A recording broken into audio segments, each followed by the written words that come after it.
Hey everyone, hope you're doing great. Welcome back to my channel. In today's video, we'll dive into what if Deku joined All for One willingly. Smash that subscribe button, and be sure to peek at the description below. Let's begin. The wind that whipped across the rooftop felt malevolent. It wasn't the gentle breeze of a hopeful afternoon, it was a biting, scouring force that seemed intent on stripping away the last vestiges of warmth from Izuku Midoriya's soul. It tore at his dark green hair, plastered his thin uniform to his shivering frame, and whistled a mournful tune past his ears. But Izuku barely felt the cold. A different kind of chill, one that emanated from the hollowed-out space where his heart used to be, had already consumed him. Before him stood his idol, his god, the sun around which his entire existence had orbited. Or rather, what was left of him. The symbol of peace, All Might, had deflated like a cheap party balloon, leaving behind a skeletal man engulfed in steam, his voice a reedy rasp instead of a booming declaration of justice. The truth of the hero's grievous injury, a secret kept from the world, was a shocking but secondary wound. The primary injury, the one that was actively killing Izuku from the inside out, were the words that had just been spoken. So no. I honestly don't think you can be a hero without a quirk. Each word was a perfectly polished stone, smooth and hard and utterly unforgiving, dropped into the fragile pool of Izuku's lifelong dream. The ripples were devastating, shattering the reflection he had cherished for 15 years. Izuku's mouth was dry, his tongue a leaden weight. He could taste the metallic tang of despair.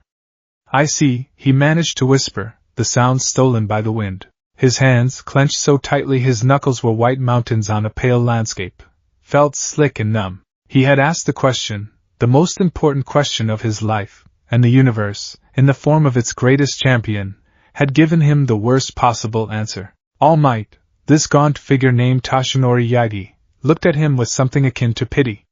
It was the same look Izuku had seen 1,000 times, from doctors, from teachers, from his own weeping mother. It was the look reserved for the broken, the deficient, the quirkless. Coming from All Might, it was an agony beyond measure. It's not bad to dream, young man, Toshinori said, his voice softening, which only made it worse. But you have to be realistic. He coughed, a wet, rattling sound that spattered a small spray of blood onto the back of his hand. He wiped it away on his pants, an act so casually mortal it made Izuku's stomach churn. Pro heroes are always laying their lives on the line. I can't simply say, you can be a hero even without power. He wasn't being cruel. Izuku's analytical mind, even in its state of absolute shock, could recognize that. He was being practical. He was being honest, and that honesty was a sledgehammer to the stained glass cathedral of Izuku's faith. If you want to help people, there are other ways, All Might continued, gesturing vaguely. You could become a police officer. They get a bad rap because the villains are often too much for them to handle, but it's a fine and respectable profession. You could become a doctor. A surgeon's skill can be just as heroic as a powerful quirk. Izuku heard the words, but they were just noise. It was like trying to patch a sunken ship with gauze. A police officer. A doctor. Fine professions, noble even. But they weren't heroes. They didn't stand against the tide of chaos with a smile, a symbol that everything was going to be okay. That was the dream. Not just to help, but to save. To be the pillar of hope that he had always needed. The door to the rooftop stairwell creaked open. I have to go, Toshinori said, turning away. I trust you won't be telling anyone about this. Izuku couldn't even nod. He just stared at the rust-pocked railing, at the sprawling city below that now seemed like a predatory jungle rather than a world of wonder. The heavy metal door clanged shut, the sound echoing with an awful finality. And Izuku was alone. The silence that followed was louder than any explosion. It was the sound of a future imploding, of a universe of possibilities collapsing into a single, lightless point. He stood there for a long time, the wind his only companion, until his legs began to tremble uncontrollably, and the sky began to bleed from bruised purple into a deep, indifferent black. The walk home was a blur of detached observations. The garish neon signs of pachinko parlors seemed to mock him with their artificial light. The rumble of the evening train was a low growl in the belly of the city. The chatter of people heading home from work, their faces animated with plans for dinner or complaints about their boss, felt like a broadcast from a different planet. Izuku was a ghost haunting his own life, his feet moving on pure muscle memory. His mind, a relentless engine of analysis and pattern recognition, was stuck in a feedback loop of failure. Quirkless. Useless. Deku. Be realistic. You cannot be a hero. The words swirled with Bakugo's sneering face and All Might's pitying eyes into a toxic slurry of self-hatred. He was so lost in his internal misery that he almost walked right past the commotion. A small crowd had gathered at the mouth of a narrow commercial street, their phones held up like votive candles to a modern disaster. The air was thick with the acrid, cloying smell of hot tar and something burning, like overheated electronics. Police had set up a flimsy perimeter, their flashing lights painting the scene in frantic strokes of red and blue. Izuku, drawn by the ingrained habit of a decade, pushed his way to the front. His hero analysis notebook was still clutched in his hand, its cover singed from his encounter with the sludge villain. The scene was chaotic but contained. A C-list villain, a lanky man in a stained jumpsuit, had a quirk that allowed him to generate and control a thick, black, viscous substance. Tarmac, Izuku recalled from a deep-cut hero blog. His threat level was low, but his quirk was notoriously difficult to deal with in urban environments. Right now, he had a delivery truck and its driver caught in a massive puddle of the stuff, the tar clinging to the wheels and creeping up the doors. He was using the terrified driver as a human shield, flinging globs of hot tar at the single pro hero on the scene. That hero was Backdraft. A mid-tier hero whose quirk, Kinetic Pulse, allowed him to project concussive blasts of force from his hands. He was flashy, popular with teenagers, and known for a direct, head-on approach. An approach that was, Izuku's mind noted with a flicker of its old self, completely wrong for this situation. Give it up, Tarmac! Backdraft yelled, his voice amplified by a built-in vocoder. You're outmatched. Stay back, or the driver gets it. Tarmac shrieked, his eyes wide with desperation. He flung another wave of tar, which Backdraft easily dissipated with a pulse of force. The scattered tar splattered against the wall of a nearby electronics store, melting the plastic frame of a window display. The crowd oohed and awed at the hero's power. But Izuku wasn't watching the light show. His eyes were scanning, processing, analyzing. The old habit was a lifeline in the sea of his despair. Problem: Tarmac's quirk is defensive and restrictive. Backdraft's is purely offensive and concussive. Direct confrontation is a stalemate that increases collateral damage. Variable 1, the sun has set, but the streetlights are powerful. The tar is glistening, meaning it's still hot and fluid. Tarmac has to periodically touch the main puddle to keep it that way.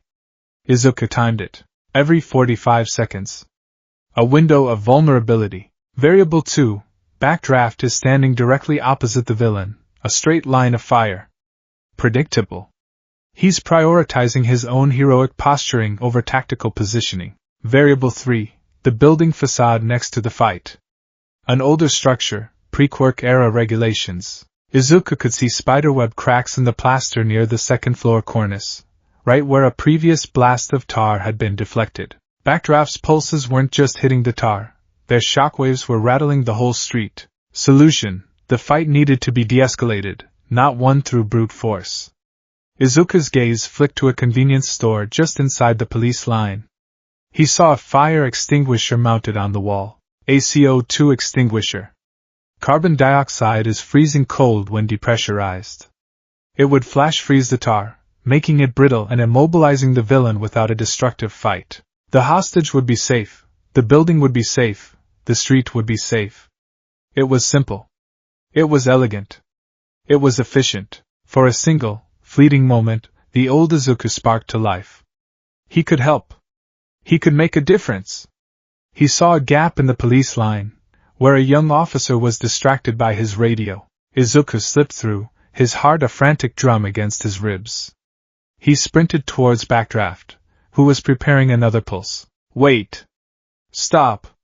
Izuku yelled, his voice thin but urgent. Backdraft glanced over, his faceplate hiding his expression, but his posture radiating annoyance. Kid, get back behind the line. This is a restricted area. Your quirk is the wrong approach. Izuku gasped, skidding to a halt a few feet away. The shockwaves are destabilizing the building next to you. And you're just giving him a target. If you use a CO2 fire extinguisher from the store over there, you can freeze the tar solid. You can neutralize him without any more damage. The hero stared at him. The air crackled with silence for a moment. Then, a condescending chuckle echoed from the vocoder. A fire extinguisher? Kid, what are you, his PR agent? He gestured dismissively. Look, I appreciate the enthusiasm, but I'm a licensed pro. You're just a quirkless fanboy with a notebook. Leave the hero work to the professionals, he said it loudly. Loudly enough for the nearest police officer to hear, for the edge of the crowd to hear. Quirkless fanboy. The words, so casually cruel, struck Izuku with the force of a physical blow. Humiliation, hot and sharp, lanced through him. He was a joke. His analysis, his strategy, his genuine attempt to prevent harm, it was all meaningless noise from a defective child. Now get out of here before you get hurt, Backdraft ordered, turning his back on Izuku completely. Time to end this. He thrust his palms forward, gathering energy for his biggest blast yet. Eat this, scumbag. Maximum kinetic pulse. A massive wave of shimmering force erupted from his hands. It was an impressive display of power. It slammed into tarmac, throwing him off his feet and away from the hostage. The villain was defeated. The crowd roared with approval. But Izuku wasn't watching the villain. His eyes, wide with horror, were locked on the building facade. Just as his analysis had predicted, the force of the blast didn't just stop at its target. The shockwave, a visible ripple in the air, slammed into the cracked wall. For a heartbeat, nothing happened. Then, with a groan of tortured plaster and aging brick, the entire second-floor cornice broke free. A huge slab of decorative masonry, weighing hundreds of pounds, tilted and fell. It didn't fall on the villain or the hero. It fell towards the edge of the crowd. Towards the spot where people, mesmerized by the hero's victory, were still filming. Screams tore through the air, replacing the cheers. The slab crashed onto the sidewalk with a sickening crunch of stone and bone. Dust exploded outwards, a choking cloud of gray. The triumphant scene had turned into a canvas of carnage in less than a second. Izuku stood frozen, the dust settling on his shoulders like a funerary shroud. Through the haze, he could see figures on the ground, the dark, spreading stains of blood on the pavement. The victorious hero, Backdraft, was staring, his posture of triumph having collapsed into one of slack-jawed horror. The messy, Pyrrhic victory was complete, and Izuku's mind, which had been flickering with its old, hopeful light, went dark. The last ember of his admiration for the profession of heroes was extinguished, smothered by a wave of cold, hard, irrefutable proof. He had been right. And because he was quirkless, nobody had listened. People were hurt because of it. The system wasn't just imperfect, it was lethally flawed. The smell of his mother's katsudon, usually a comforting aroma that meant safety and love, was nauseating. Inko Midoriya had taken one look at his pale, dust-covered face and wide, vacant eyes and bundled him into a hug, her worried questions washing over him unanswered. He mumbled something about a villain attack nearby and retreated to the sanctuary that had, until today, been his entire world. His room. It was a shrine. Every square inch of wall space was covered. All Might posters and dynamic poses. All Might trading cards pinned in neat rows. All Might figurines on every shelf, their plastic smiles fixed and unwavering. The pattern on his bedsheets was the hero's iconic red, white, and blue. The computer mousepad was All Might's face. It was the temple of a true believer. Tonight, it felt like a prison cell papered with lies. He sank onto his chair, his body feeling impossibly heavy. On his computer monitor, a news website was already reporting on the incident. Heroic takedown. Backdraft swiftly ends downtown hostage crisis. The headline was a splash of bold, triumphant text. Izuku clicked the link. The article was gushing, praising Backdraft's decisive and powerful action in neutralizing the villain. It included a photo of the hero standing over the defeated tarmac, one hand on his hip in a classic pose. Izuku's eyes scanned the text, his mind now a scalpel, dissecting every word. The collateral damage was mentioned, but only in the final paragraph. 3 civilians sustained injuries from falling debris in the chaotic aftermath. They were quickly transported to Hosu General Hospital and are reported to be in stable condition. A minor price to pay. An acceptable loss. The accompanying hero soundbite from Backdraft sealed it. In our line of work, sometimes you have to make the hard choices to ensure the greater good is served. The villain is in custody, and the public is safe. That's a win in my book. A win. The word echoed in the silent room. A win. 3 people in the hospital, a building damaged, a street in chaos. But it was a win because the hero looked good on camera and the villain was caught. The efficiency of the solution didn't matter. The prevention of harm didn't matter. The brilliant, simple, harmless plan offered by a quirkless nobody didn't matter. All that mattered was the performance, the spectacle, the image. It was all a lie. A grand, beautiful, heroic lie that he had swallowed his entire life. Heroism wasn't about saving people. It was a business. A brand. A popularity contest where the metrics for success were flashiness and marketability, not efficacy and safety. A cold, unfamiliar anger began to bubble up from the hollow space in his chest. It wasn't the hot, explosive anger of Bakugo. It was a glacial fury, slow-moving but immensely powerful, carving new channels through his psyche. His gaze fell upon the centerpiece of his collection, a limited edition Silver Age All Might poster, showing the hero lifting a bus with a radiant smile. "I am here," the caption declared.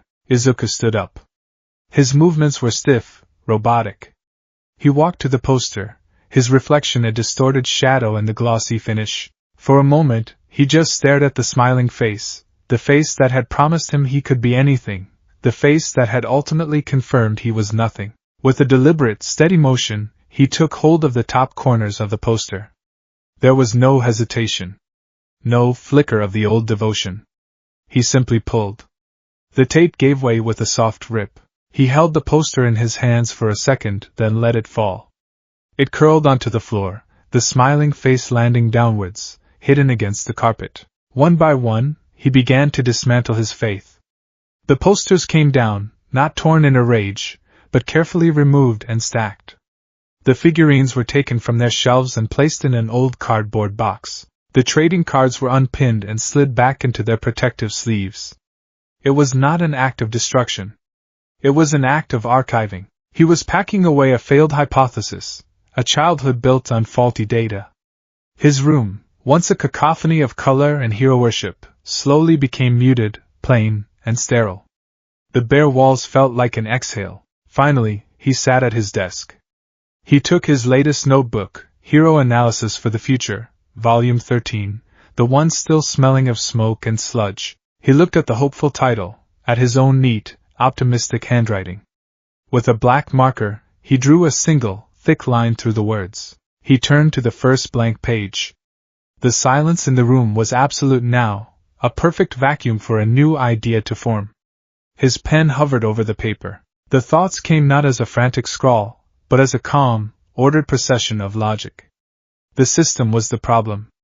The philosophy was the flaw, and it needed to be analyzed with the same ruthless detail he had once reserved for his heroes. He wrote the new title, Systemic Flaws of Modern Heroics, Volume 14. He underlined it twice. Then, he began his first entry, his handwriting as sharp and precise as a surgeon's incision. Case Study 001, The Inefficiency of Image-Based Heroics. Backdraft vs. Tarmac. Initial situation: C-rank villain Tarmac holding one civilian hostage. Quirk: Tar Generation. Primary goal of hero: rescue hostage, neutralize villain, minimize collateral damage. Hero unseen, B-rank hero backdraft. Quirk: Kinetic Pulse. Observed flaw 1, tactical fixation. Hero engaged in direct, linear confrontation, failing to assess environmental weaknesses or alternative solutions. Observed flaw 2, prioritization of spectacle over safety. Hero chose a high-yield, high-risk maneuver for its visual impact, directly leading to predictable and avoidable civilian injuries.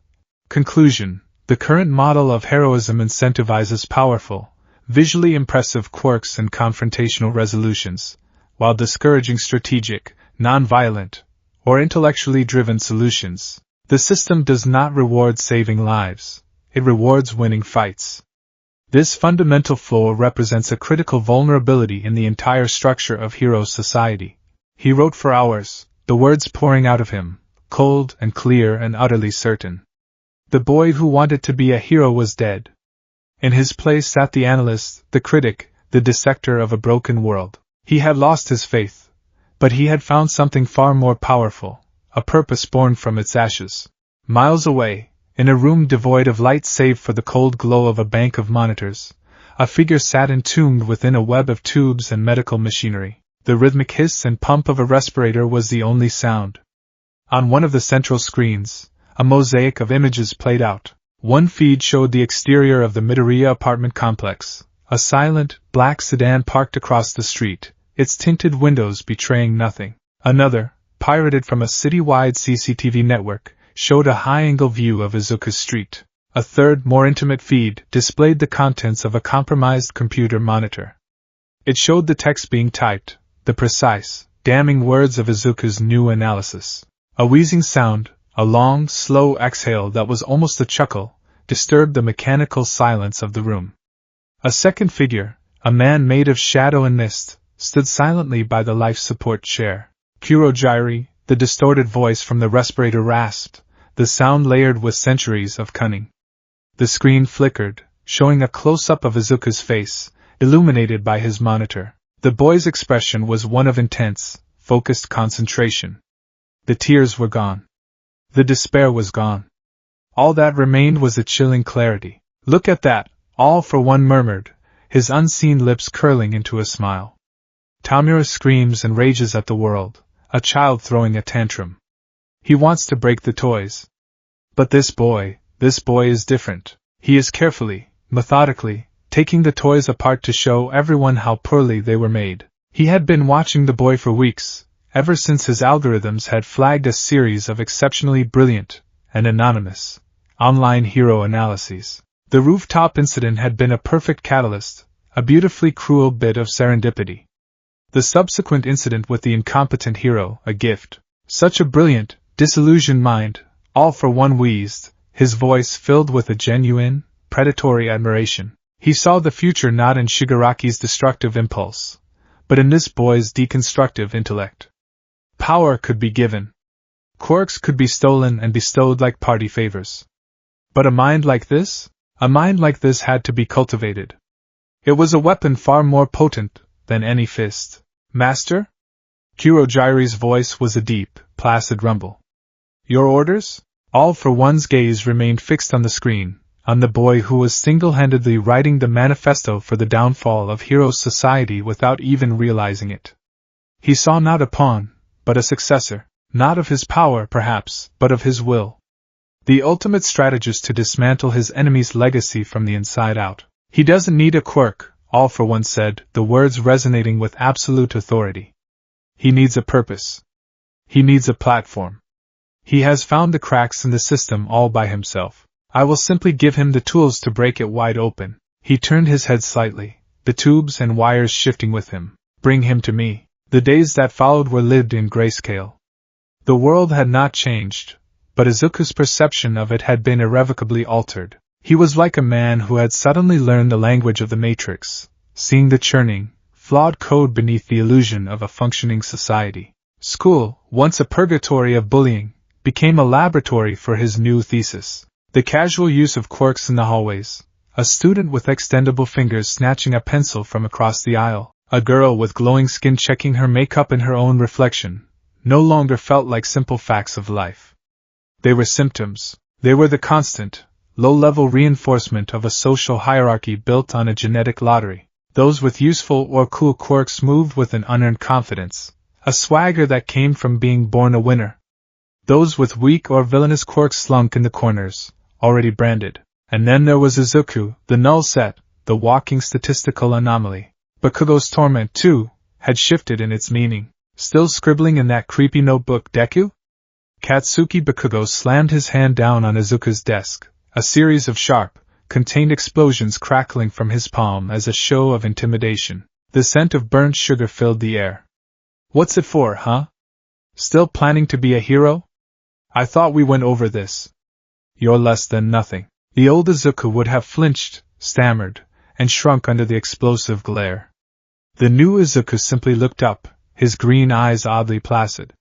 He observed Bakugo not as a bully, but as a case study. Exhibit A, the apex predator of the current system. Powerful, flashy quirk. Innate combat sense. Aggressive, results-driven personality. He was the platonic ideal of what society called a hero. He was also arrogant, cruel, tactically unsubtle, and had no regard for those he deemed weaker than himself. He was, Izuku realized with a chilling clarity, the perfect product of a flawed design. It's just a hobby, Kaken, Izuku said, his voice level. He closed the notebook, Systemic Flaws of Modern Heroics, Volume 14, and slid it into his bag. The lack of a stutter, the absence of his usual terrified squeak, seemed to unnerve Bakugo more than any defiance ever could. TCH, Bakugo sneered, though a flicker of confusion crossed his features. Whatever. Just stay out of my way, you quirkless wannabe.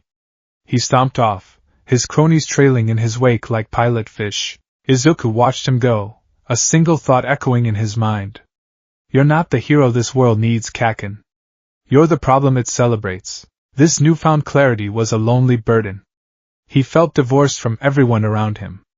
His mother's worried fussing was the anxious chirping of a bird who couldn't comprehend the coming storm. His classmates' dreams of heroism were the babbling of children who had never looked behind the curtain. He was adrift in an ocean of ignorance, and the despair of the rooftop had been replaced by the crushing weight of being the only one who could see the truth. He was drowning, not in sadness, but in unbearable lucidity. It was on a Friday, walking home under a sky the color of a fading bruise, that his isolation was finally broken. He took his usual shortcut, a narrow service alley that ran between a laundromat and a ramen shop.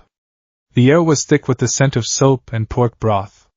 It was a mundane path he'd walked 1,000 times, but today it was different. Halfway down the alley, a shape resolved itself from the deep shadows beside a row of overflowing dumpsters. It was a man, impossibly tall and slender, dressed in a pristine, dark suit and a crisp white shirt with a perfectly knotted tie. His bartender's vest was immaculate, but his head and hands were not made of flesh. They were composed of a swirling, deep purple mist, punctuated by two glowing, yellow eyes that regarded Izuku with an unnerving calmness. Izuku's breath caught in his throat. His blood ran cold. His analyst's mind, a traitor in this moment, supplied the data instantly. Villain. Name Kurojiri. Quirk, Warp Gate. Affiliation unknown. First public appearance, Sludge Villain Incident, 2 days ago. He was part of the group that had attacked Kaken. Izuku's muscles screamed to run, but his feet were rooted to the cracked pavement. This wasn't a random mugger. This was something else. This was deliberate. Izuku Midoriya, the misty figure said. His voice was a deep, smooth baritone, like gravel pouring over velvet. It held no menace, only a polite, professional stillness. Forgive the unorthodox approach. My employer is a man who values discretion. Izuku's heart was a hummingbird beating against his ribs. He couldn't speak. He could only stare at the yellow, luminous eyes that seemed to float in the purple abyss. My employer has taken an interest in you, Kurojiri continued, his tone as even as a placid lake. Not in your biological circumstances, he added, a delicate way of saying quirklessness, but in your unique perspective. He has been following your written work with great admiration. The fear in Izuku's chest was suddenly joined by a jolt of pure, stupefying shock. My written work? He thought of the hero analysis notebooks, but that didn't feel right. Then his mind flashed to the new notebook. The critical one. The one he had started just 3 nights ago, filled with his cold, angry deconstructions of Heroes Society. A document he had written in the privacy of his own room, on his own computer. How? The question must have shown on his face. My employer is a man of considerable resources, Kurojiri explained, as if commenting on the weather. He believes your intellect is being wasted. He believes your disillusionment is not a weakness, but the beginning of true wisdom. Every word was a key turning a lock in Izuku's mind. Intellect is being wasted. Disillusionment is wisdom. These were concepts so alien to his experience, yet so perfectly aligned with his new, bitter reality. He wishes to have a conversation with you, the misty man said, a vortex of purple beginning to swirl at his feet. He is not a man who makes requests lightly. He offers not threats or coercion, but a simple discussion. An offer of understanding. An offer of understanding. The phrase struck Izuku with the force of a physical blow. Understanding was the one thing he craved more than anything. More than a quirk, more than approval. To have someone look at the fractured pieces of his worldview and not see a broken boy, but a coherent, valid picture. He thought of All Might's pity. He thought of Backdraft's dismissal. He thought of his mother's tears. He thought of 15 years of being told he was wrong, broken, less than. And now, from the deepest, most terrifying shadows of the world, a hand was reaching out. Not with a promise of power, but with a promise of validation. It could be a trap. It was probably a trap. He could be killed, kidnapped, or worse. The rational part of his brain screamed warnings. But another, larger part of him, the part that had stood on that rooftop and felt the universe end, whispered a dangerous, seductive question: what do you have left to lose? His voice was a dry rasp, but it was steady.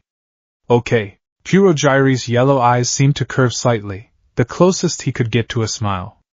A wise decision. The swirling mist at his feet expanded into a dark, oval portal, humming with a low, resonant energy. If you would please step through. Izuku took a deep breath, the scent of soap and ramen replaced by an ozone tang. He looked at the ordinary alley behind him, the world of his past. Then he looked into the swirling, unnatural darkness of the portal, the world of his potential future. With a final, decisive step, he left the gray world behind and walked into the purple abyss. The disorientation was brief, a sensation of being turned inside out, and then righted again. Izuku stumbled forward, his shoes finding purchase on a smooth, polished wooden floor. The air was cool and still, smelling faintly of expensive liquor and disinfectant. He was in a bar.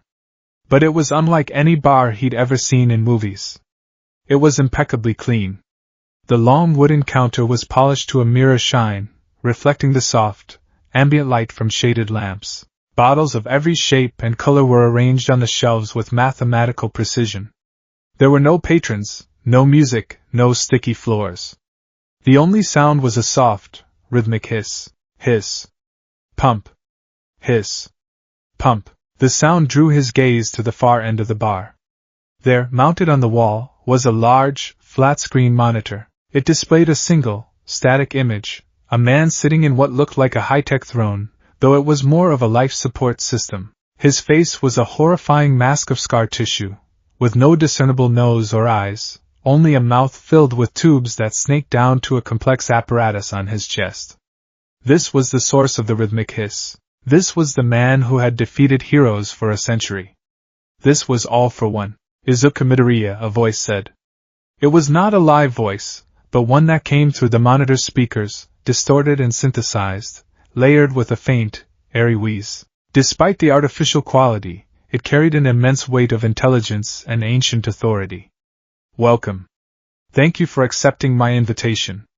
Please have a seat. Izuku, his limbs feeling strangely disconnected, moved to one of the stools at the bar. Kurojire materialized behind the counter, polishing an already spotless glass with a cloth. His presence was utterly non-threatening, more like a silent butler than a bodyguard. I imagine you have many questions, all for one's voice continued. But first, allow me to state my purpose plainly. I did not bring you here to offer you power. I did not bring you here to threaten you, or to recruit you as some common thug. A pause pregnant with meaning. I brought you here to tell you that you are brilliant. Izuku flinched as if struck. The word, so simple, so direct, was something he had never had applied to him. Smart, maybe? A good student, sure. But brilliant? That was a word for geniuses, for inventors, for heroes. Your analysis is incisive, all for one went on, the wheezing voice showing no emotion, yet the words themselves were a balm on Izuku's raw psyche. Last night your breakdown of the backdraft incident was, if I may say so, flawless. The system does not reward saving lives, it rewards winning fights. A stunningly astute observation, one that cuts to the very heart of the lie. Izuku's blood turned to ice. He quoted him. He quoted the private words from his secret notebook. The surveillance was real. This monster had been reading his thoughts as he wrote them. The terror of that violation warred with a dizzying, intoxicating feeling of being truly seen. You see the world with a clarity that those blessed, or cursed, with quirks cannot, all for one said. They are distracted by their own power, blinded by their place in the hierarchy. You, standing outside of it, can see the entire decrepit structure for what it is. A house of cards built on a faulty premise. And it is beginning to tremble. The Socratic method began. So subtle Izuku didn't realize he was being led until he was already deep within the logical maze. Tell me, Izuku Midoriya, the voice from the screen prompted. Tell me about your conversation with All Might. The question was a physical pain. Izuku swallowed hard. He told me to be realistic, he mumbled, staring at his own pale reflection in the polished bar top. He said I couldn't be a hero without a quirk. Of course he did, All for One replied, a note of what sounded like weary confirmation in his voice. He was not rejecting you, Izuku. He was defending the central pillar of his world, the lie that strength equals worth. For him to admit that a quirkless boy with a sharp mind could be a hero would be to admit that his own role as the symbol of peace is predicated not on justice or wisdom, but on sheer brute force. The system requires men of overwhelming power, not men of intellect. It is a fragile foundation, is it not? Izuku's mind raced. He had felt it as a personal failure, a judgment on his own worthlessness. But All for One was reframing it. It wasn't that Izuku was deficient, it was that the system was deficient, because it had no place for him. And the incident that followed, All for One continued, with the hero backdraft. You devised a perfect solution. 0 risk to the hostage. 0 collateral damage. A clean, efficient, and intelligent resolution. Why did he ignore you? He was forcing Izuku to voice the core of his new bitterness. The words felt like acid on his tongue. Because I'm quirkless. A fanboy. Not a professional. Precisely, the synthesized voice affirmed.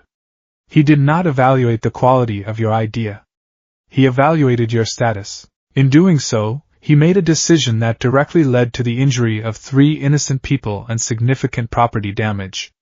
Yet, the media and the Hero Public Safety Commission hail him as a success. What does that tell you about the system's priorities? Izuku's own conclusions came back to him, now validated by the world's most infamous villain.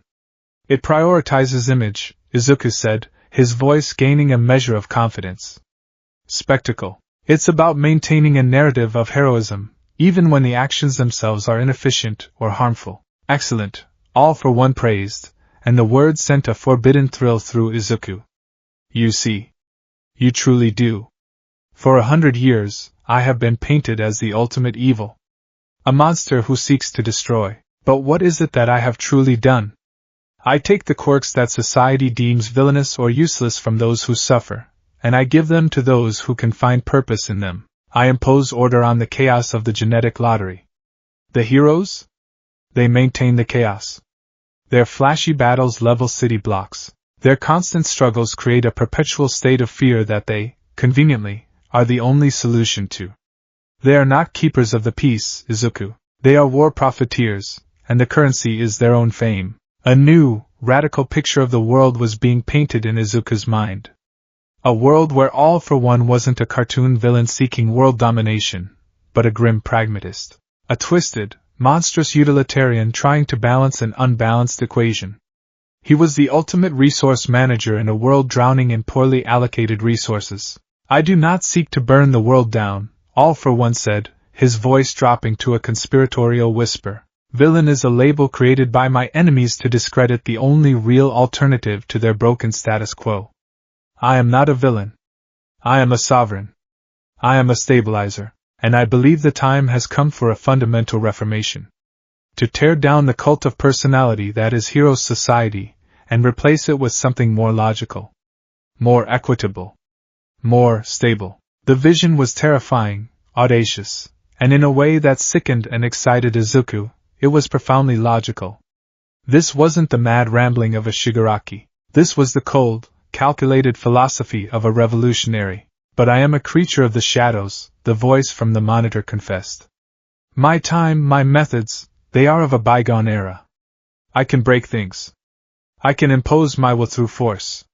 But to truly change society? To win the hearts and minds of the people? That requires a different kind of power. Not the power to level a building, but the power to build a new idea. It requires a strategist.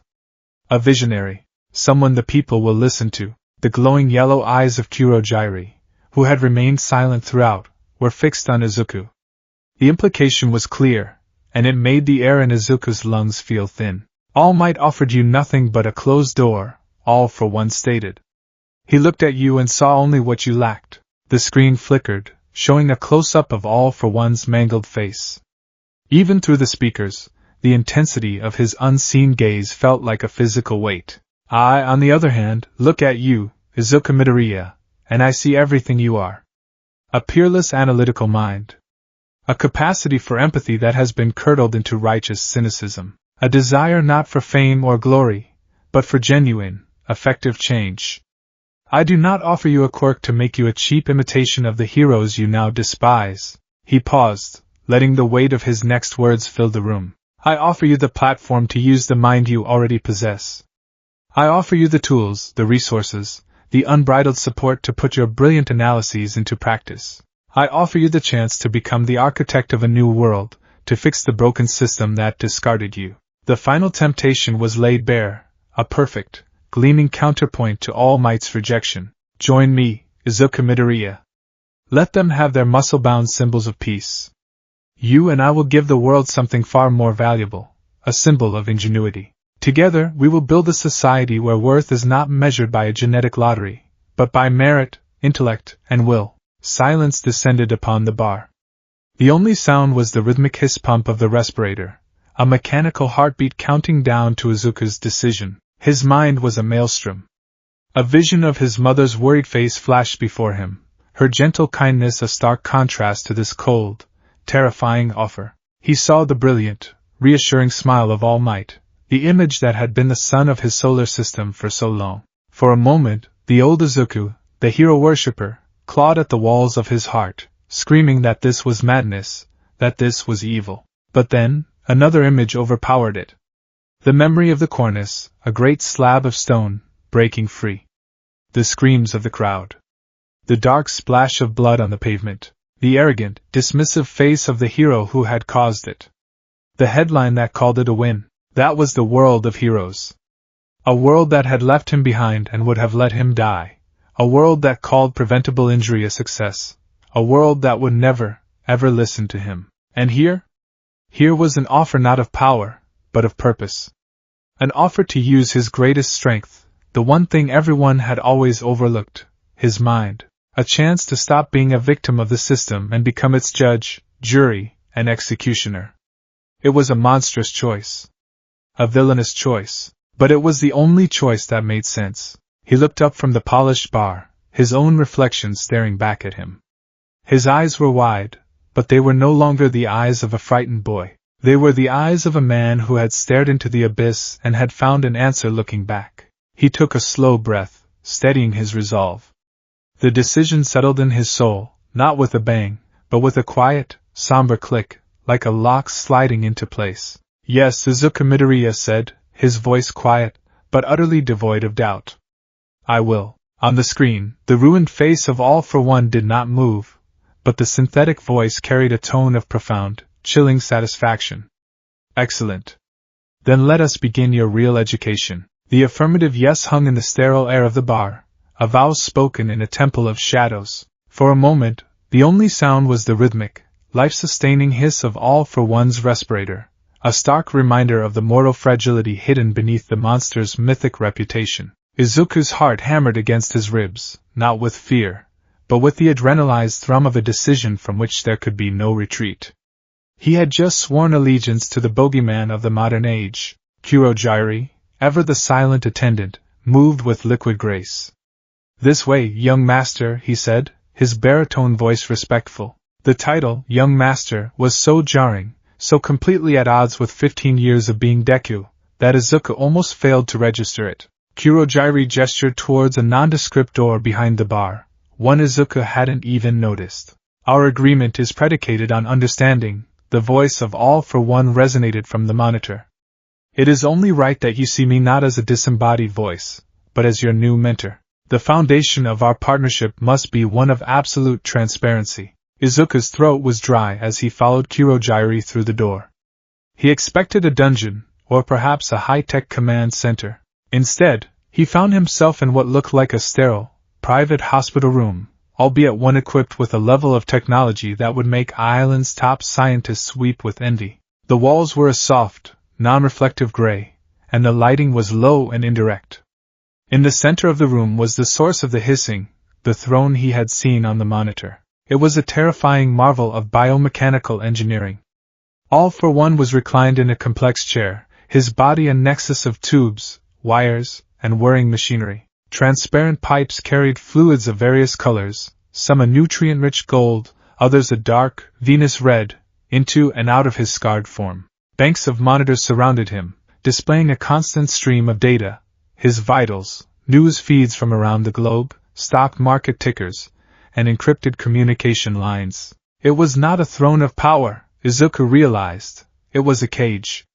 A life support system that held the world's most powerful villain captive within his own ruined body. Seeing him in person was a profoundly different experience. The mask of scar tissue that served as his face was even more gruesome up close. There were no lips, just a puckered, star-shaped opening where his mouth should be, filled with the breathing apparatus.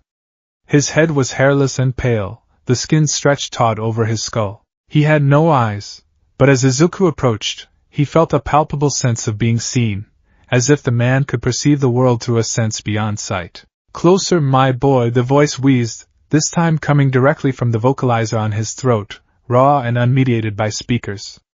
The sound was more intimate, more human, and somehow more unsettling. "There is no need for apprehension." Izuku took a few hesitant steps forward until he stood just feet from the chair. The sheer malevolence he had expected, the aura of pure evil that heroes always described, wasn't there. Instead, there was an immense, ancient intelligence. A chilling, patient pragmatism radiated from him like the cold from a block of dry ice. This was not a madman. This was a chess grandmaster who viewed the entire world as his board. This, All for One gestured with a skeletal hand, the movement slow and deliberate, is the legacy of All Might. The price for his symbol of peace. He took my face. I took his stomach. A fair trade, I suppose? It serves as a constant reminder of the folly of relying on brute force alone. He was speaking of his cataclysmic injury with the detached air of a historian discussing a famous battle. It was another lesson, Izuku understood. See what happens when intellect is not properly defended. See the weakness inherent in even the strongest body? You have seen my prison, All for One continued. Now let us discuss your liberation. His head tilted. You have spent your life defined by a lack. A zero in a world of ones. This has been your greatest burden, but it has also been your greatest strength. It has forced you to hone your mind into a weapon of exquisite sharpness. However, a weapon is useless without the means to wield it effectively. The mind is a magnificent engine, but it is housed in a fragile, limited vessel of flesh and bone. Izuku listened, captivated. This was the crux of it.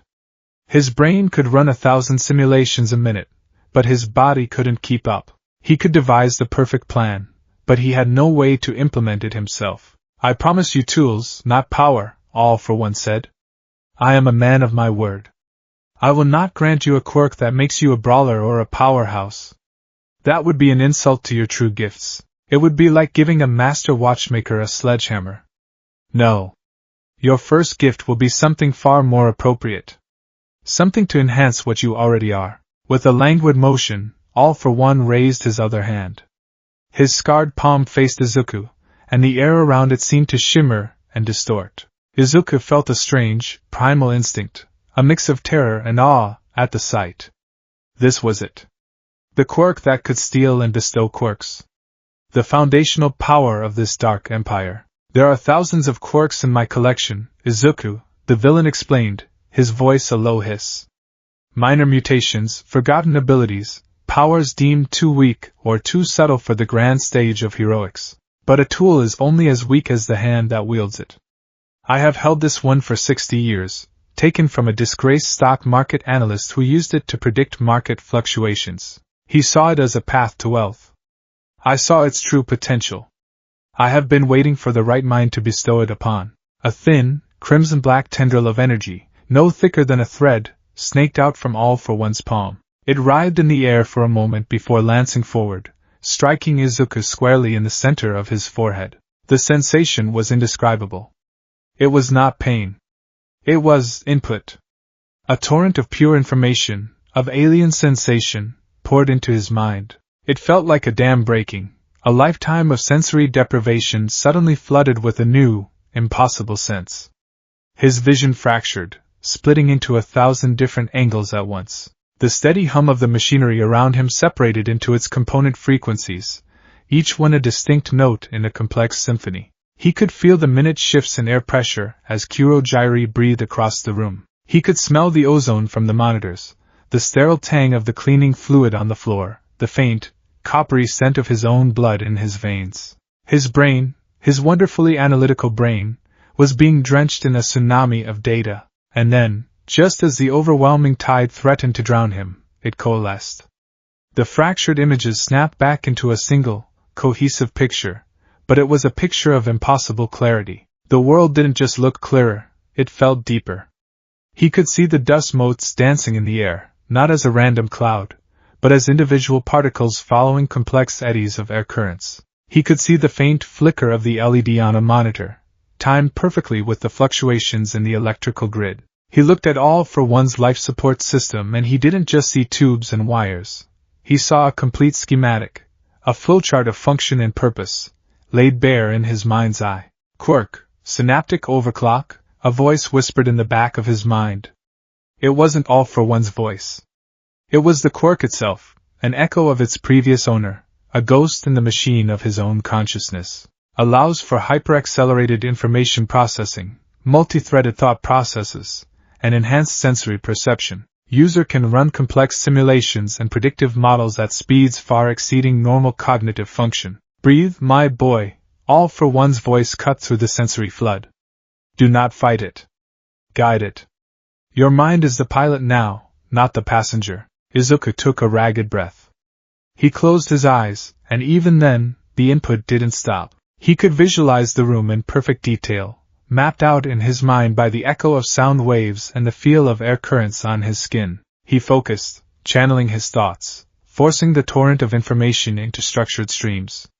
It was like going from a dial-up modem to a fiber-optic network. The sheer bandwidth was staggering. He opened his eyes. He looked at Kurogyri. Subject, Kurogyri. Quirk, warp gate. High-level Nomu. Base human DNA likely that of Oboro Shirikumo. Loyalty absolute, hardwired into his re-engineered physiology. Threat level, Omega. He looked at the door. Reinforced steel alloy. Magnetic locking mechanism, powered by a separate generator.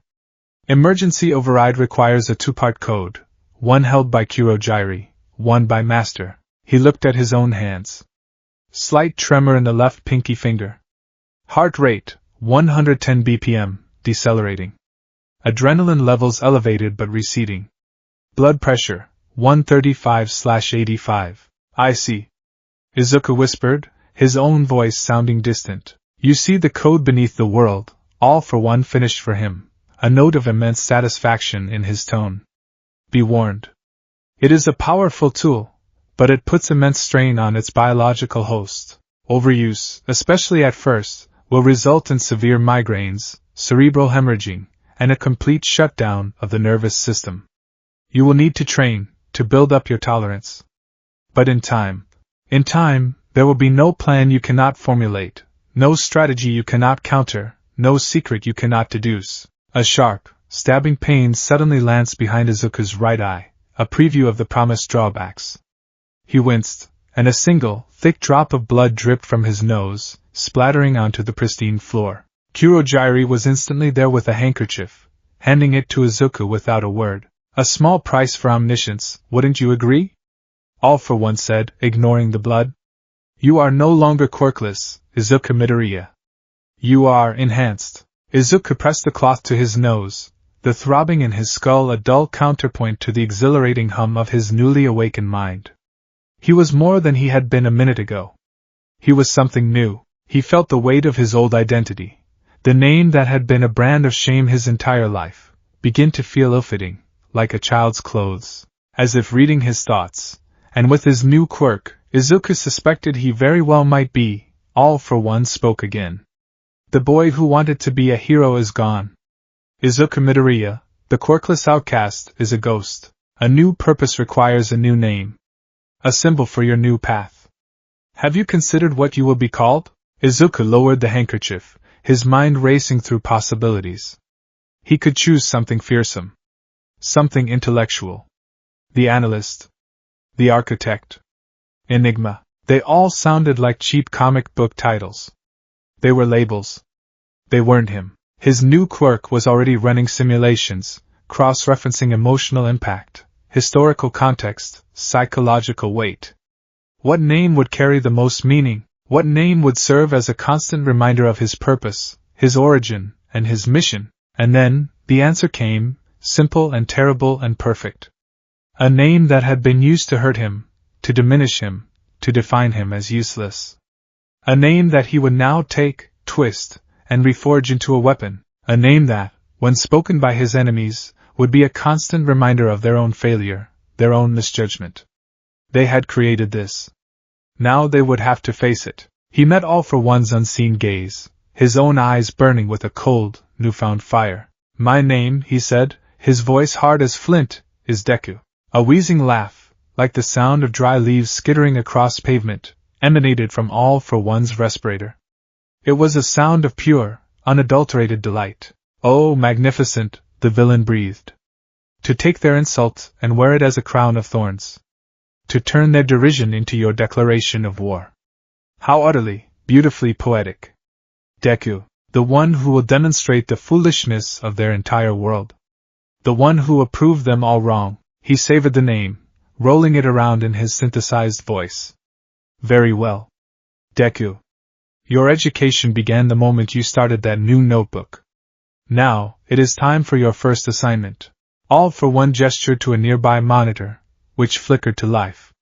It displayed two profiles. The first was a grainy, low-quality photo of a young man with shaggy, pale blue hair, his face obscured by a disembodied hand. The second was a perfect schematic of Kurogyri. This is the current state of my organization, All for One said, the term sounding wholly inadequate. The League of Villains. A rather dramatic name, I admit, but it serves a purpose for now. It is a banner for the disaffected to rally under. He pointed a finger at the first image. This is Tamura Shigaraki. He is my ward. My chosen successor for my power. His quirk, decay, is magnificent in its destructive potential. His hatred for the current social order is pure, a burning star of animosity. He is the fist. The screen changed, showing security footage of Shigaraki in another room of the hideout. He was hunched over a video game, scratching furiously at his neck with a raw, guttural frustration. Subject, Tamura Shigaraki. Real name, Tenko Shimura. Grandson of Nana Shimura, the seventh wielder of One for All. Psychological state, highly unstable. Severe trauma response, arrested emotional development. Motivation, pure, nihilistic destruction. Views master as a savior/father figure. Prone to childish tantrums and jealousy. The analysis flowed into Deku's mind, effortless and immediate. However, All for One continued, his tone clinical. He is emotionally volatile. Tactically inept. He mistakes destruction for victory and rage for strategy. He is a sledgehammer in a world that requires a scalpel. The monitor then focused on Kurogyri's profile. And this is Kurogyri. My most loyal servant. He is the shield and the chariot. His warp gate is invaluable, but he is a being of limited initiative. He follows orders, perfectly and without question. He does not create them. The implication was crushingly clear. All for One had a fist and a shield. He lacked a brain. This nascent league is a collection of broken tools, all for one stated. My previous attempts to guide them have been inefficient. I am a relic, Deku. My methods are too direct. Tamura's are too chaotic. Your first assignment is to change that. You will be their strategist. Their analyst. You will take this collection of malcontents, and you will forge them into a cohesive, effective instrument of my will. You want me to manage them? Deku asked, the word tasting foreign. I want you to optimize them, all for one corrected. Analyze their strengths. Identify their weaknesses. Devise strategies that maximize their potential while minimizing their flaws. Shigaraki has the passion and the destructive power. Kurogyri has the loyalty and the mobility. You, Deku, will provide the intellect that binds them, the logic that directs them. You will be the mind. This was a test, Deku realized. A monumental one. He was being thrown into a den of wolves and being told to teach them how to hunt as a pack. Shigaraki, the chosen successor, would undoubtedly see him as a rival, a threat to his position as master's favorite. Winning him over, or at least forcing his compliance, would be a political and psychological battle of the highest order. With his new quirk, Deku could already see the pathways. He could see Shigaraki's insecurities, the raw nerves of his trauma. He could see his desperate need for validation from all for one. He wouldn't challenge Shigaraki's authority directly. That would be crude. Inefficient. Instead, he would make himself indispensable. He would become the source of the success that Shigaraki craved. He would be the architect of the victories that Shigaraki would claim as his own. He would lead from the shadows, his influence subtle but absolute. He felt the throbbing in his head again, a dull ache this time. He took a slow breath, forcing the flood of strategic simulations to slow down. He had the tool. Now he had to learn to control it. I understand the objective, Deku said, his voice steady.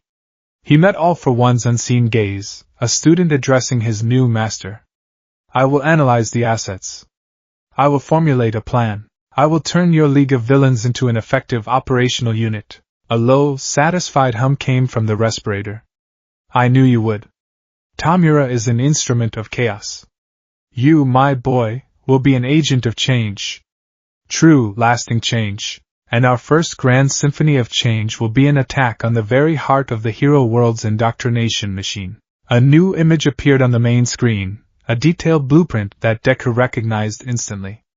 It was the unforeseen simulation joint at UA High School. All Might has taken a teaching position at his alma mater, All for One explained, a venomous glee coloring his synthesized voice. He will be there. We will give the students a first-hand lesson in the fragility of their symbol of peace. Shigaraki believes the goal is to kill All Might.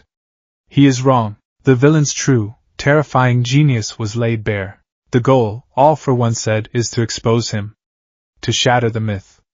And you, Deku, you will be the one to write the lesson plan. The introduction to the League of Villains was not a formal affair.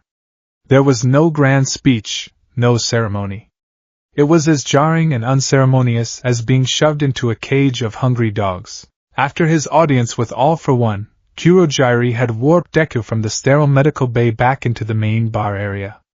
The difference was that the bar was no longer empty. Lounging on one of the stools, scratching absently at his scarred neck with long, pale fingers, was the young man from the file, Tamura Shigaraki. He was hunched over a handheld gaming console, the frantic beeps and boops of the game a stark contrast to the oppressive silence of the room. His posture was a study in tension, a coiled spring of latent violence. The disembodied hand, which Deku's newly overclocked mind identified as belonging to his deceased father, was latched onto his face, obscuring his features but not his palpable aura of resentment. As Deku materialized from the swirling purple mist, the game sounds ceased. Shigaraki's head snapped up, his single visible eye, a manic, bloodshot red, narrowing with instant suspicion. He looked Deku up and down, a slow, contemptuous appraisal of his plain middle school uniform, his slight build, his utter lack of any intimidating features. Kurogyri, Shigaraki's voice was a dry, rasping croak, like sandpaper on bone. What is this? Did you pick up a stray NPC? He looks like a low-level mob you'd grind for XP. Kurojairi shimmered into place behind the bar, resuming his endless task of polishing glasses. "This is Deku, Tamura Shigaraki," he announced, his tone perfectly neutral. "Master has assigned him to us. He will be acting as our strategist." The word strategist landed in the room with the weight of an anvil. Shigaraki stiffened, his fingers twitching at his sides. He slowly set the game console down on the bar, the plastic clacking loudly in the silence. The air grew thick with a new, dangerous energy. It was jealousy, raw and undiluted. "A strategist?" Shigaraki repeated, his voice dangerously soft. He slid off the stool and shuffled towards Deku, his gait uneven and predatory. He circled him like a shark, his red eye burning with a mixture of confusion and fury. "Master gave me the Noma. He gave me the mission. I am the leader. Why do I need a strategist? Especially one who looks like he'd cry if you called him a mean name." Deku's heart rate spiked, 125 BPM, his mind supplied unhelpfully, but he forced his expression to remain neutral. The old Izuku would have been paralyzed with terror, but the new Deku, powered by synaptic overclock and validated by All for One, saw this not as a confrontation to be feared, but as a system to be analyzed. Subject: Tamura Shigaraki. Primary motivator: Master's approval. Core insecurity: inferiority complex, fear of being replaced. Optimal approach: do not challenge his authority directly. Frame my role as a tool for his success, not a replacement for his leadership. Master believes your vision for the League is paramount, Deku began, his voice calm and measured. He chose his words with the precision of a bomb disposal expert. My role is not to lead. It is to provide data and logistical support to ensure your vision is realized with maximum efficiency. Shigaraki stopped circling, his head cocked. The word efficiency seemed too foreign to him. "Data?" he rasped. "Yes," Deku said. "Analysis of enemy assets, probability assessments, resource management." The boring parts, he added, a deliberate, calculated bit of self-deprecation. "So you can focus on the main objective. The part that truly matters." "And what's that?" Shigaraki challenged, his voice dripping with scorn. Deku looked him straight in his one visible eye. "Breaking things," he said simply. "Shattering the spirit of this hero-worshipping society. You are the symbol of our movement, Shigaraki, the icon of destruction. I'm just the guy who makes sure the cameras are rolling and the stage is set for your performance." It was the perfect combination of flattery and logic. He had framed himself as a subordinate, a stagehand for Shigaraki's starring role. He had appealed to Shigaraki's ego, to his desire to be the focal point, the agent of chaos. A long, tense silence followed. Shigaraki seemed to be processing the words, turning them over in his fractured mind. The furious scratching at his neck slowed. "Humph," he grunted, a non-committal sound that was, for him, a major concession. A stagehand. I guess even the final boss needs a good programmer. He shuffled back to his stool, picking up his game. The immediate threat had been neutralized, but Deku knew this was not a victory. It was a temporary truce in the war that had just begun. He had established his function, but he had yet to prove his worth.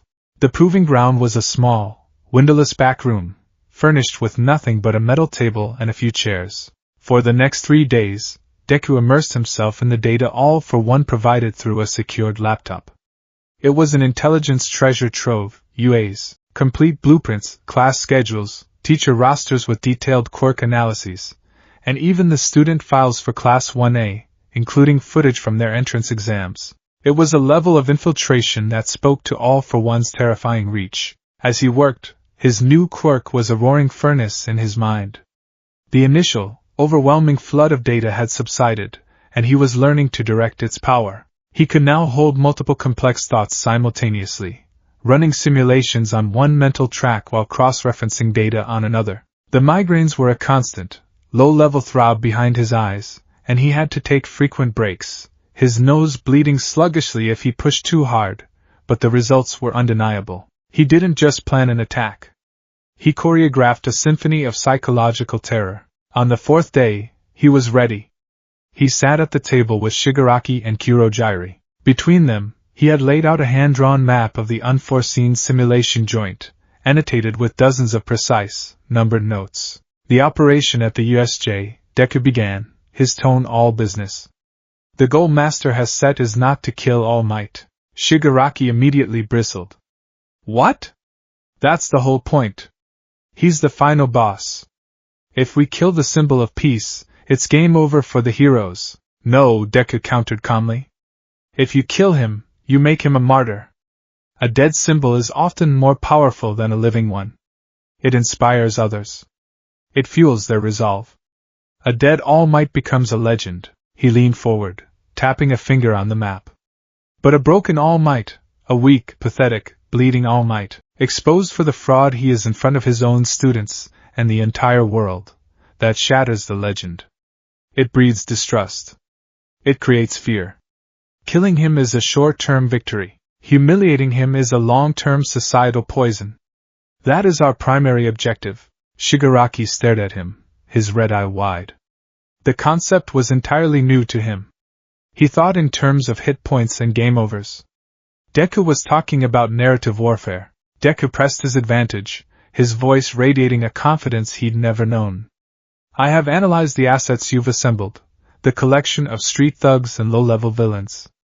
Individually, they are weak, but I have cross-referenced their quirks with the student files for Class 1A. We will not be sending a random mob. We will be deploying surgical counter units. He began pointing to different zones on the map. The landslide zone. We deploy villains with earth-based or vibrational quirks. This will be the perfect environment to isolate and overwhelm students like Kirishima and Bakugo, who rely on close-quarters combat. The mountain zone. Villains with flight or ranged attacks to pin down students who lack vertical mobility. The flood zone. This is where we send the amphibious villains. We separate the students, Kurogiri, he said, looking at the misty figure. You will use Warp Gate not just for insertion, but to scatter them like seeds. You will place them in environments where their quirks are least effective, and they are at a psychological disadvantage. Kurogiri's yellow eyes glowed with what might have been approval. A sound tactical approach. Shigaraki was silent, his gaze fixed on the map. He was following the logic, seeing the brutal elegance of the plan. This wasn't just a chaotic raid, it was a meticulously designed trap. But what about me?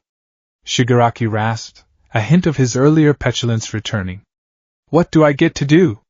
Stand around and watch? No, Deku said, his expression serious. You have the most important role. He turned his attention to Shigaraki, his analysis of the man's psyche guiding his every word. Your quirk, decay, is terrifying. It is absolute. But its true power isn't just physical destruction. It's psychological. Deku slid a piece of paper across the table. It was a schematic. A drawing of a brace-like device that would fit over Shigaraki's arm, with a protective plate covering his palm. What is this? Shigaraki asked, picking it up. It's a control brace. A focusing tool, Deku explained. Right now you activate your quirk by touching something with all 5 fingers. It's an all-or-nothing switch. This brace will allow you to control the contact. With it, you won't just be able to disintegrate an opponent's arm. You could slowly, carefully, decay the skin on their face. You could disintegrate their hero costume, leaving them exposed and helpless. You could decay the ground beneath their feet, not just to kill them, but to make them fall, to make them stumble, to remind them of their own fragility. He looked Shigaraki in the eye. Don't just be a weapon of mass destruction. Be an artist of terror. Use your power with precision. Make them suffer. Make them fear not just death, but the very touch of your hand.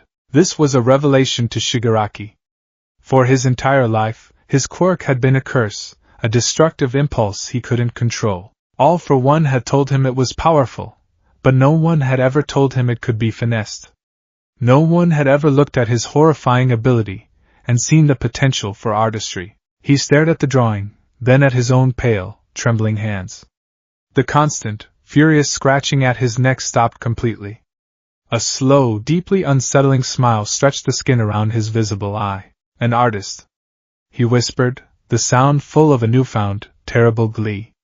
I like that. Finally, Deku pointed to the center of the map, the plaza. This is where you and the Nomu will wait. The Nomu is our trump card against All Might. Its only function is to fight him, to push him past his limit. While it does, your role is to be the face of the attack. You will confront the remaining students and their teacher, Eraserhead. You will demonstrate your power. You will be the embodiment of their failure. Deku had done it. He hadn't usurped Shigaraki. He had empowered him.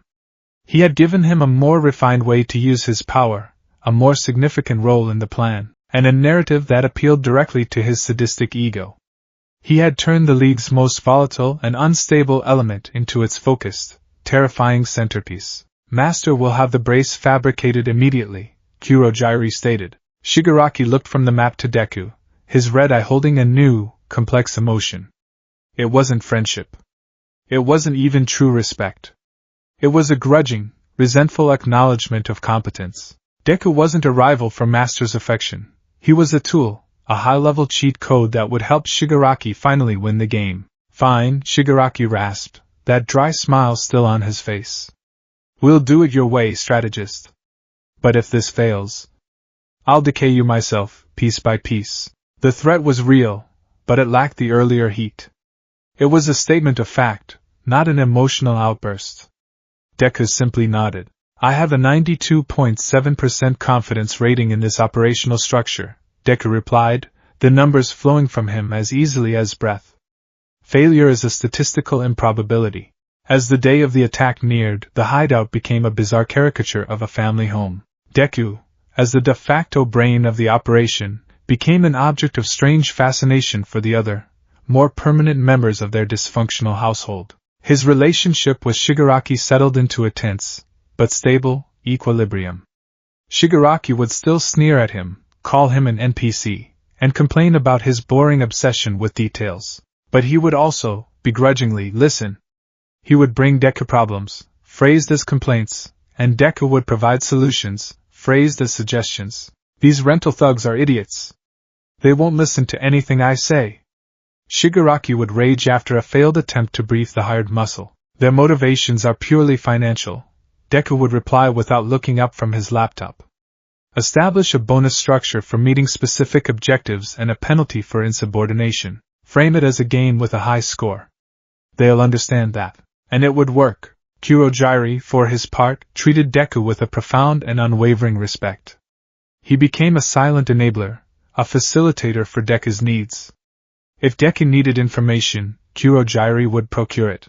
If Deku's nose started bleeding after a particularly intense session of analysis, a clean handkerchief and a glass of water would appear at his elbow without a word. He was the stoic, ever-present butler in their house of villains, and his quiet approval was a steadying presence. But it was in the quieter moments that Deku felt the true strangeness of his new life.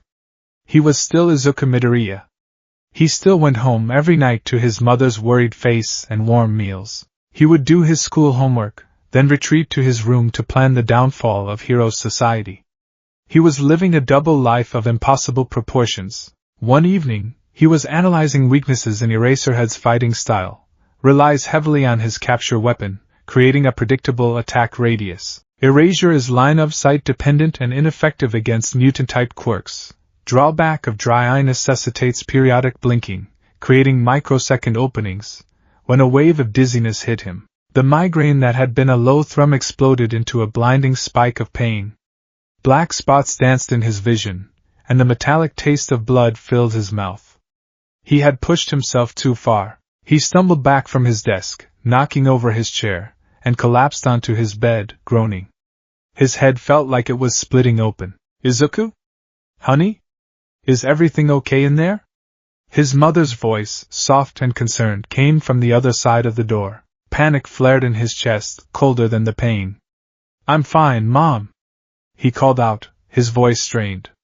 Just a headache. I think I've been studying too hard. Oh, my poor baby. You're pushing yourself so much. Do you need some medicine? I can make you some tea. No, I'm okay. I just need to lie down for a bit. I'll be fine, he insisted, desperate to keep her out. How could he ever explain this? How could this kind, gentle woman ever comprehend what her son had become? He lay there in the dark, clutching his head, the lie heavy in his gut. He thought of his mother, her simple, unconditional love. Then he thought of the people at the USJ. Uraraka's bright, cheerful face, Ida's earnest, chopping hands, even Bakugo's explosive anger. They weren't just data points in his plan. They were people. People he had once dreamed of fighting alongside. For the first time since that day on the rooftop, a profound wave of doubt washed over him. Not doubt in his logic was sound, irrefutable. But doubt in the outcome. He was creating a plan that would terrorize them, that could potentially injure or even kill them. The clinical detachment he had cultivated for days suddenly fractured, and a sliver of the old, empathetic Izuku cried out in protest. He saw the fallen cornice again. The blood on the pavement. He was doing this to prevent that, wasn't he? To build a better system? But his path to that better system was paved with the fear and pain of others. A surgeon's cut, all for one had called it. But a surgeon's goal is to heal the patient. Deku's goal was to infect the patient with a disease called truth, even if the fever broke the world. He felt sick. The pain in his head was nothing compared to the churning in his soul. He was a monster. A cold, calculating monster who wore his childhood name as a joke. Just as the doubt threatened to consume him, another memory surfaced. All for one's voice, calm and certain. The system does not reward saving lives, it rewards winning fights. And the memory of Backdraft's smug, dismissive face. Leave the hero work to the professionals, you quirkless fanboy. The anger, cold and righteous, returned to extinguish the doubt. They had made this choice for him. All Might, Bakugo, Backdraft, the whole damn society. They had looked at his desire to help, his mind, his heart, and they had told him it was worthless. They had left him no other path. The pain in his head began to subside, replaced by a grim, icy resolve. He would not falter. He had analyzed the problem and found the solution. The emotional cost was simply another variable to be managed. He was not Izuku Midoriya, the crying, hero-worshipping boy. He was Deku, the strategist. And he had a job to do. He pushed himself up, his movements stiff. He righted his chair and sat back down at his desk. He picked up his pen, his hand steady once more, and continued his work. Eraserhead's combat weakness can be exploited by a villain with a multi-limbed mutation, attacking from multiple angles simultaneously to bypass the capture weapon and force repeated blinking. Nomu is the optimal counter. Objective: incapacitate, do not kill. A living, defeated teacher is a more powerful symbol of failure than a dead one. The plan for the unforeseen simulation joint was more than a strategy now. It was his masterpiece. It was his rebuttal to the world that had rejected him, and soon, very soon, the whole world would be forced to witness it. In their twisted, dysfunctional family of villains, he had found his purpose. He was the brain, the cold, logical center in a storm of chaos and rage. And the storm was about to break. The van was a cramped, humming cocoon of technology, parked on a wooded ridge overlooking the distant, gleaming dome of the unforeseen simulation joint. Inside, the air was cold and thick with the scent of ozone and stale coffee. Izuku Midoriya, or as he was known in this new, dark world, Deku, sat before a bank of monitors, his face illuminated by their cold, electronic glow.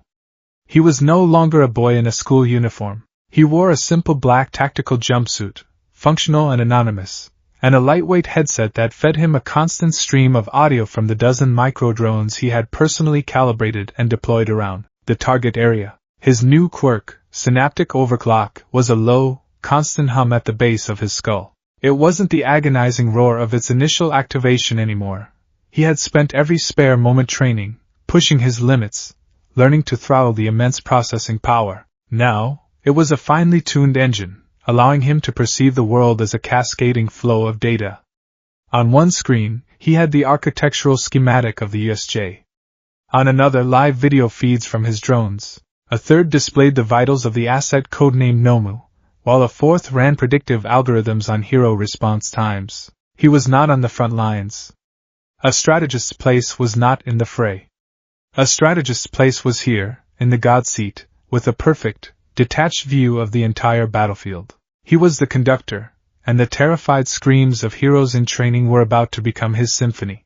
All assets in position, he spoke into his microphone, his voice crisp and devoid of emotion. Kurogyri, await my mark. Shigaraki, maintain radio silence until primary contact. TCH, don't tell me what to do, you damn NPC. Shigaraki's raspy voice crackled back instantly, a predictable burst of petulance. I know the plan. Deku ignored him. He was a known variable, his ego a factor already built into the calculations. His eyes were on the chronometer in the corner of his main monitor. The Class 1A students were entering the facility.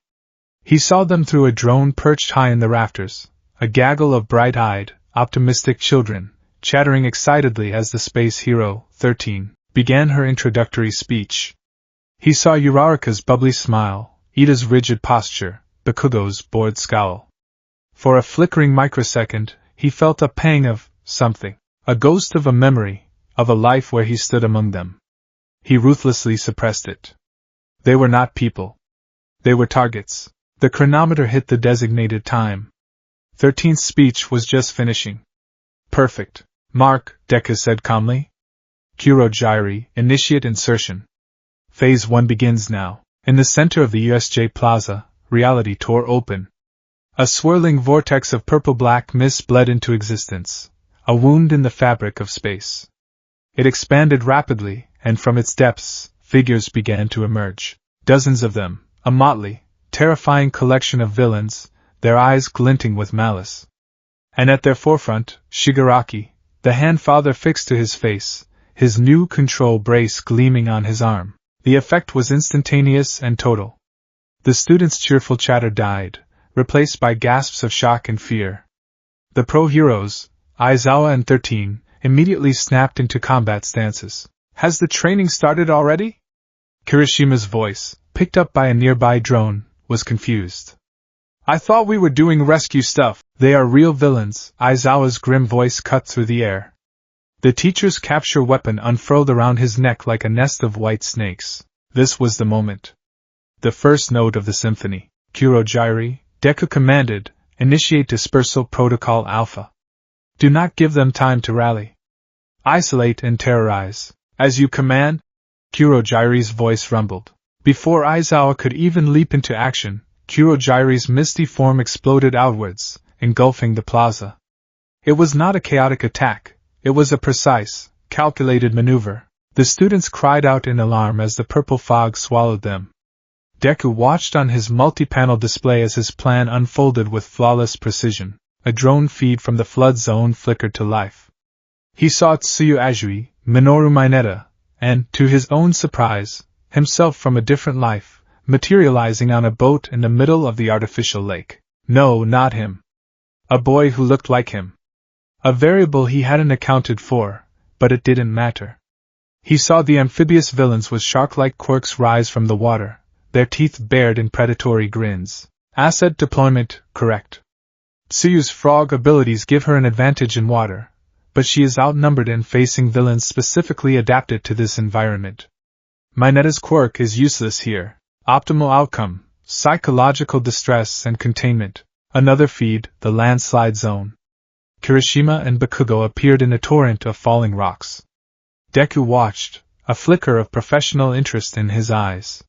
He had specifically chosen this zone for them. Subject Bakugo Katsuki. Quirk, explosion. High yield, close to mid-range combatant. Psychological profile, extreme aggression, superiority complex. Weakness, over-reliance on overwhelming force, easily provoked. Unit Gamma, Deku spoke into the comms, addressing the villains in that zone. Target the red-haired one first. Ignore Bakugo. Deny him the fight he craves. Frustrate him. The villains, brutish men with rock-manipulating quirks, followed the order. They swarmed Kirishima, whose hardening quirk made him a tough nut to crack, while completely bypassing a bewildered and enraged Bakugo. Hey! Fight me, you damn extras! Bakugo's roar was immensely satisfying. Frustration, Deku knew, was a more effective weapon against him than any punch. One by one, he watched his strategies play out across the facility. The students were separated, disoriented, and pitted against their worst possible matchups, just as he had planned. Now for Phase 2. Deku toggled a switch on his console. A small, pre-planted device attached to the USJ's internal speaker system activated. He took a breath, and pitched his voice through a modulator, rendering it cold, androgynous, and unnervingly calm. "Greetings, students of Yui High School," his voice echoed throughout the massive dome, cutting through the sounds of battle. "Please do not be alarmed. What you are experiencing is not an attack. It is a lesson. A practical exam on the fundamental flaws of modern hero society." He saw the students flinch, their heads whipping around, trying to find the source of the voice. "Lesson 1, the voice continued, smooth as polished glass. The fallacy of the specialist. You have been trained to master your individual quirks, but you have been placed in environments where those quirks are rendered suboptimal. A hero who is only heroic under ideal conditions is not a hero at all. They are a liability." He watched 13 try to use her black hole quirk on Kurogyri, only for the villain to use his own warping ability to turn her power against herself, shredding her back and taking her out of the fight. Lesson 2, Deku's voice intoned, a detached narrator to the violence. The illusion of safety. You placed your trust in your teachers, in the walls of this institution. You believed you were safe, but safety is an illusion, sold to you by a system that profits from your fear. Your teachers cannot protect you. This fortress cannot protect you. Your only true protection lies in your own strength, a strength so many of you lack. The psychological effect was immediate. The students who were holding their own began to hesitate. The seeds of doubt were being planted in the fertile ground of their terror. This was not a mindless villain attack. This was a lecture, and they were the unwilling subjects of a gruesome experiment. At the entrance, Shota Aizawa, Eraserhead, was a whirlwind of controlled violence. He moved through the low-level thugs Deku had designated as fodder, his capture weapon a blur, his quirk-erasing glare flashing from one villain to the next. He was efficient, professional, and utterly deadly. He was also, Deku noted, a perfect test subject. Aizawa was systematically disabling the villains near the entrance, trying to clear a path back to his students. He was fighting alone, a one-man army against dozens. It was heroic. It was inspiring, and it was tactically foolish. "Shigaraki," Deku said into the comms. "Your cue." Shigaraki, who had been watching from the plaza with a bored impatience, let out a dry cackle. He began to walk towards Aizawa, the hulking form of the Noma lumbering behind him. Aizawa saw them coming. He erased Shigaraki's quirk, a flicker of his red-eyed gaze. Shigaraki reached out to touch him, and nothing happened. Eraserhead, Deku's voice echoed through the speakers again, now directed at the lone hero. A formidable underground pro. Your quirk, Erasure, is a powerful nullifier, but your combat style has not evolved in 10 years. It is predictable. Aizawa faltered for a half-second, his eyes widening. How could this voice know that? You rely on capturing your opponent, and then engaging in hand-to-hand combat, the voice lectured.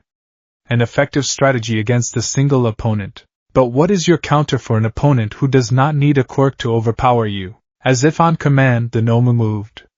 It was not a blur of speed like All Might.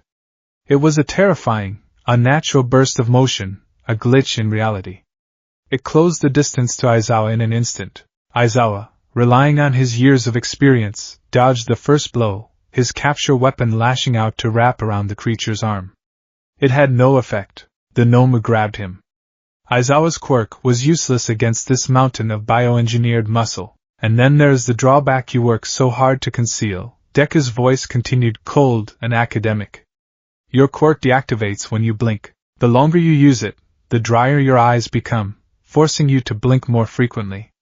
The average interval between forced blinks after 90 seconds of continuous use is 4.3 seconds, more than enough time for a prepared opponent to act. From his vantage point, Deku watched Aizawa's face. He saw the flicker of sheer, unadulterated shock and horror. This wasn't just an enemy. This was an enemy who had dissected him, who knew his weaknesses better than he knew them himself. The Noma slammed Aizawa into the ground with sickening force. A crack echoed through the plaza. It raised his head and slammed it down again. And again. Shigaraki watched, scratching his neck with a feverish glee. Let this be lesson 3, students. Deku's voice filled the dome, a funeral dirge for their hope. There is no such thing as an invincible hero. Every strength has a corresponding weakness, and a smart villain does not fight your strength. He exploits your weakness, until all that is left is a broken man bleeding on the ground. The plaza fell silent, save for the gruesome sounds of Aizawa being brutalized and Shigaraki's quiet, rasping laughter. Deku watched, his knuckles white where he gripped the edge of his console. A small, nauseous part of him, the part that still had an Eraserhead keychain in a drawer at home, wanted to look away. He forced himself to keep watching. This was necessary. The data was vital. The boom was not just a sound, it was a pressure wave that rattled the frame of Deku's van, even from a kilometer away. The main doors of the USJ exploded inward in a shower of metal and concrete, and there, silhouetted against the light, was the towering, muscular form Deku had been waiting for. He was not smiling. Variable AM01 has entered the equation, Deku thought, his fingers flying across his keyboard. All units report, he said, his voice sharp. All Might has arrived. Shigaraki, the Nomu is now your only concern. Engage. All Might moved, a red, white, and blue blur of righteous fury. He dispatched the remaining fodder villains around the entrance in seconds, his movements too fast for most of them to even register. He scooped up the broken, bleeding form of Aizawa, his face a mask of cold rage. I am here, he growled, and for the first time, his signature catchphrase sounded not like a promise, but a threat. All Might! Shigaraki shrieked with delight, spreading his arms wide. I've been waiting for you. Let's play. The fight was biblical. All Might launched himself at Shigaraki, but the Nomu intercepted, meeting his blow with one of its own. The shockwave they created cracked the very foundation of the plaza, sending dust and debris flying everywhere. My Nomu has shock absorption, Shigaraki crowed. You can punch him all you want, he won't even feel it. The only way to beat him is to slowly gouge out his flesh, and I doubt you have the time for that. Deku watched the fight on his main monitor, his mind processing 1,000 data points a second. All Might was powerful, and possibly so, but he was fighting with pure rage, his movements powerful but predictable. The Nomu, on the other hand, was a perfect counter. It had super regeneration to heal any damage that got through the shock absorption. It had strength to match All Might's own. It was a living wall designed for one purpose, to wear down the symbol of peace. All Might was smart, however.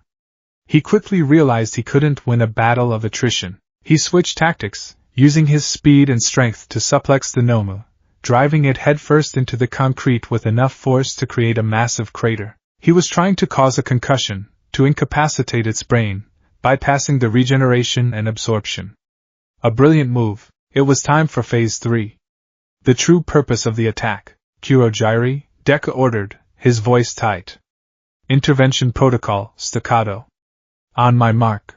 All Might had the Nomu pinned. He was preparing another devastating blow. Now Kurogyri. A warp gate opened directly beneath the Nomu. The creature fell through, vanishing from All Might's grasp. A second later, another gate opened behind All Might, and the Nomu shot out, its fist already swinging. All Might, caught by surprise, took the full force of the blow to his side, his weak side. He staggered, a cough racking his frame, a thin puff of steam escaping his lips. The students gasped. Deku leaned closer to his monitor. Again Deku commanded,